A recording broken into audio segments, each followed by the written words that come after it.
also have jars and liquor custard. Today we're making meatballs. We're gonna make some classic meatballs like that you can cook in sauce, and now we're also gonna make some little miniature meatballs that I'm gonna throw in tortellini soup for tomorrow. Let's get out all of the ingredients. If you want, you can download my recipe book from Amazon, and I have everything listed out there. You're gonna need about 2 pounds of ground beef and pork mix. I like to do the mixed one because pork has more fat in it and it gives a lot of flavor. You're gonna need 2 eggs, some parsley. I like to use fresh herbs, so if you have other herbs in the house, like throw that in there. Then you're gonna need salt and pepper, some Parmesan cheese, or if you have other cheese like pecorino or grana. Pecorino has more of a bite to it. Parmesan is a little bit buttery.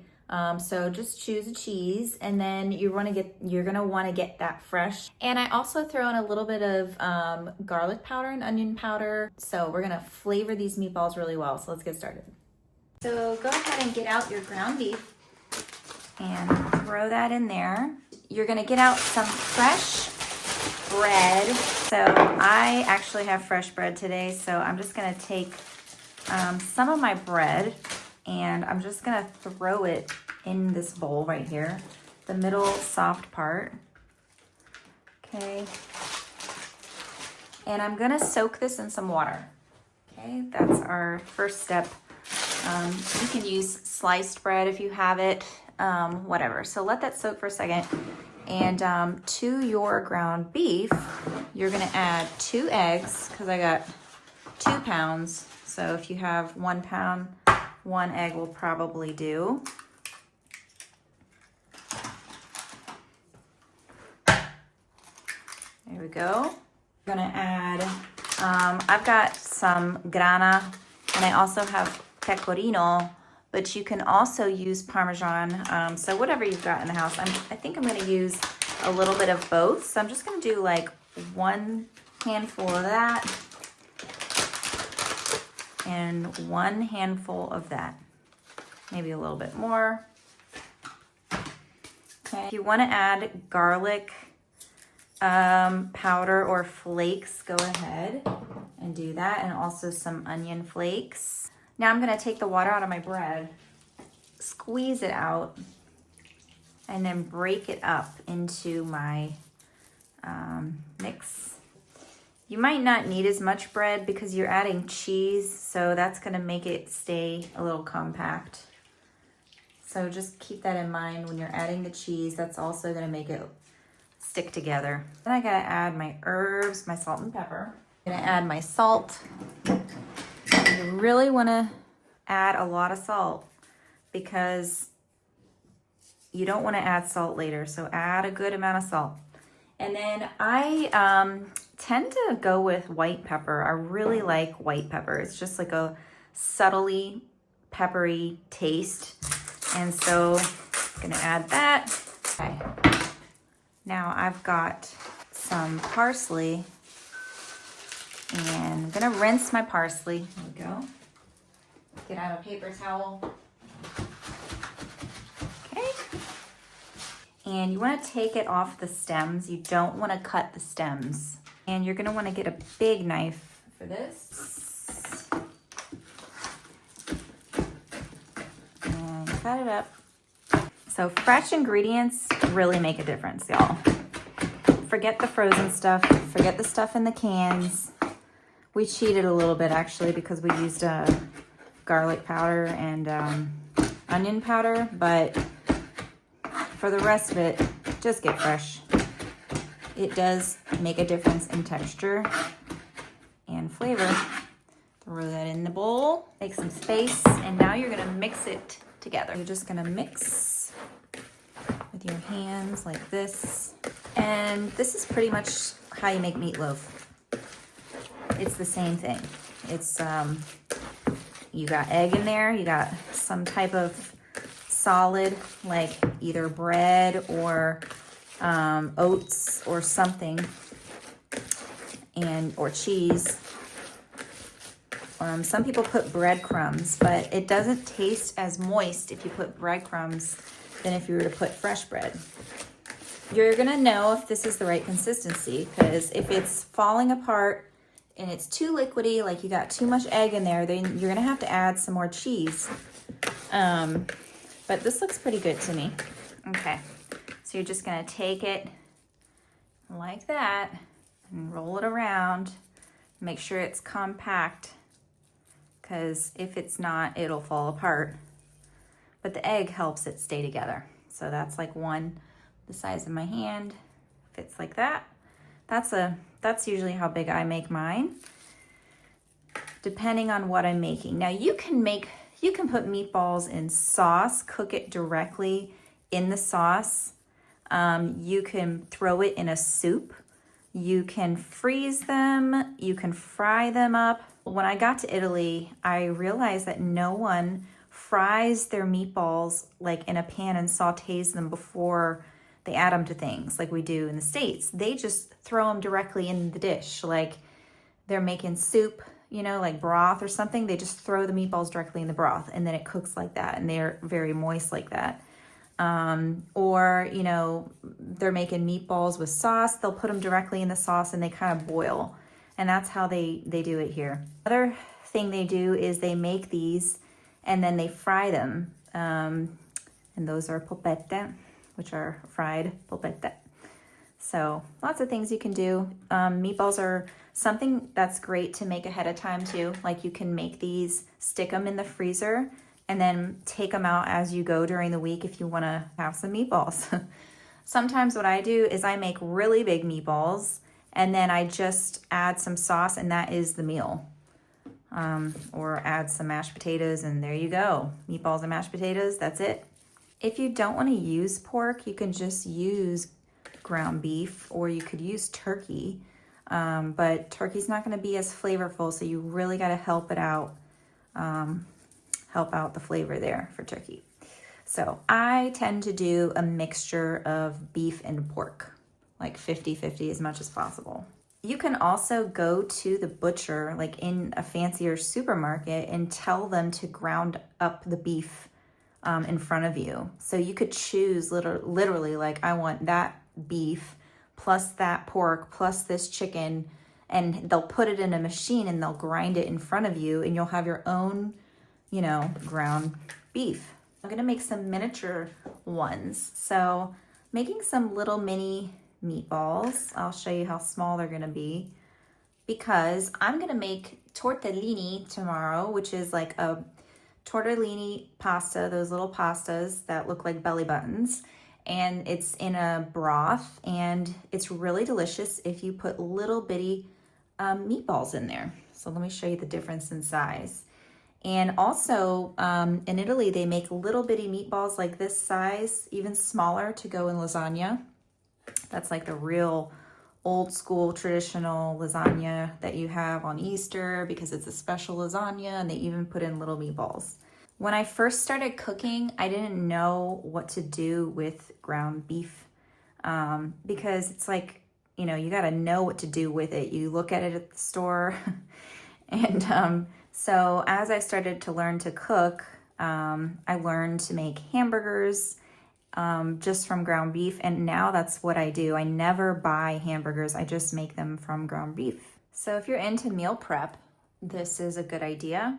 You can make these raw ahead of time, or you can cook them and then freeze them. Now, this is a very Italian flavored kind of meatball. You can also do meatballs with like paprika and cumin and spices like that, like curry type of spices. You could flavor them any way you want. One other thing I do with meatballs is I'll make a batch like this, and then I will actually saute them. For this recipe, I'll saute them slightly on all sides so that they're kind of brown, slightly cooked. And then I'll throw them in a barbecue sauce, like in a pot with barbecue sauce. And then that's like a great finger food if you have people over.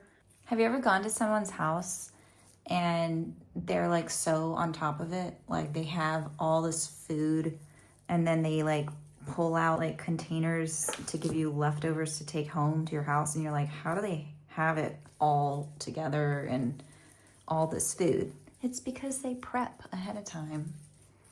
They be prepping, those people. My grandmother, whenever she makes Thanksgiving dinner, or lunch or whatever, she cooks all week, sometimes for 2 weeks in a row. She cooks the dirty rice one day and puts it in the freezer.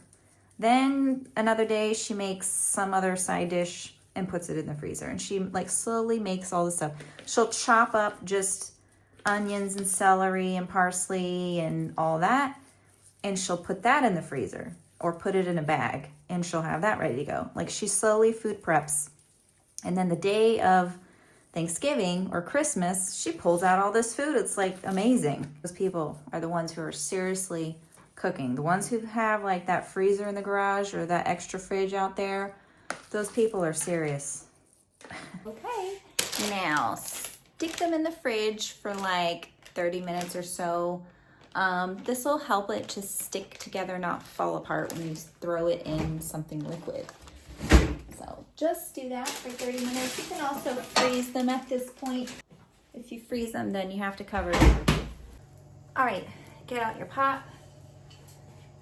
Stick that on the stove. Get out 2 jars of tomato sauce. I use either this brand, which is Cheerio, or Muti. Those are the 2 brands, and you want to get these nice big glass jars. That's what we use in Italy. I know in the States they have sauce in cans, and it's like with sugar and additives and flavors and all that stuff. But in Italy, we cook with raw sauce and flavor it ourselves. So we're gonna start with this and some olive oil and a little bit of onion. So get out an onion. So I don't have a yellow onion. Let me see, no. But I have a shallot. So this is a shallot, in case you didn't know. And I'm gonna slice that, and I'm just gonna keep it whole like this.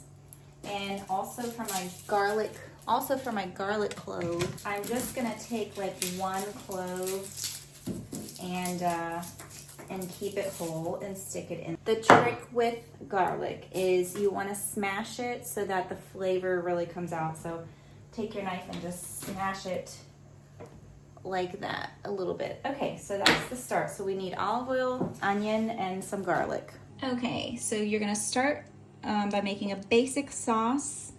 So to make a basic sauce, you just add some olive oil and, gotta turn on the heat.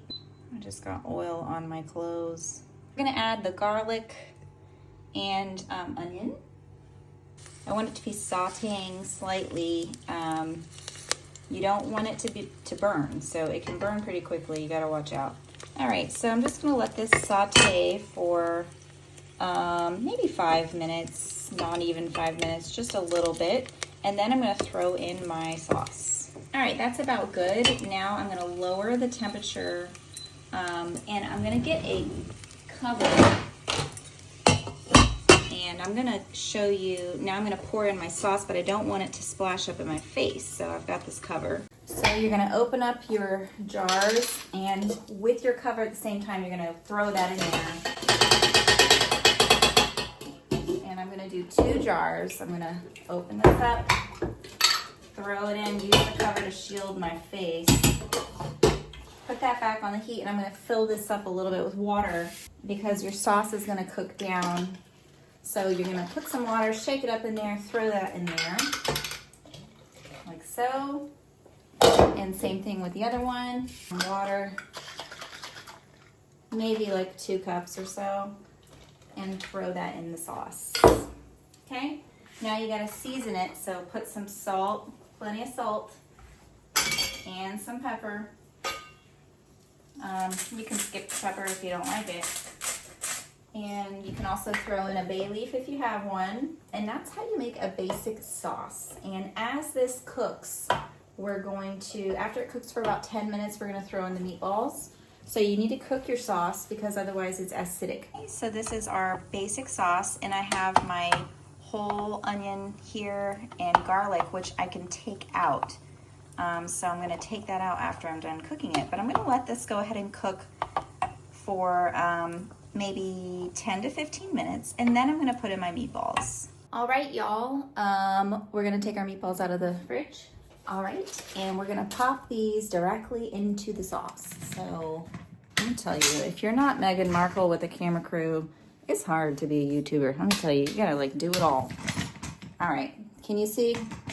Jeez, throw them directly in here, and they'll cook in like maybe 15 minutes. Okay, and so that's gonna cook in there. Okay, and it should be on like a low heat. So I'm gonna cover it actually. So every time you need a cover, you can't find one. That's the truth. So go ahead and cook this. The rest of these meatballs, I'm gonna freeze them. So I'm gonna put them in a container with this paper. And when you do like several layers, you wanna separate them with like some paper and stick that in the freezer. There you go. And that's how you make meatballs, guys. Throw that on top of some mashed potatoes, some rice. You could just eat it the way it is, almost like a soup with this tomato here. And that's it.